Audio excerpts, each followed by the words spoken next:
ज्यांना फुलझाडे लावण्याची आवड असेल त्यांनी स्पायडर लिली नक्की लावा, कारण ही दिसायला खूप छान असते. हिरवेगार पाने आणि पांढरे शुभ्र सुंदर अशी फुले.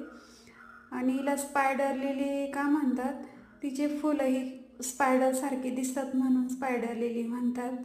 आणि ही सहज सहज जरी लावली तरी उगवते आणि ही कधी जळत नाही, कारण ही कंदमुळे वनस्पती असल्यामुळे ती एकदा लावली की ती कायमस्वरूपी पाऊस पडल्यानंतर परत हिरवीगार होत राहते.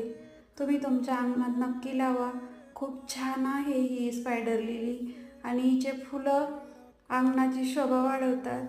त्यामुळे मी तुम्हाला नक्की सांगेन की तुम्ही तुमच्या अंगणात नक्की लावा. व्हिडिओ आवडल्यास लाईक करा, शेअर करा, सबस्क्राईब करा. धन्यवाद. जय जिजाऊ, जय शिवराय.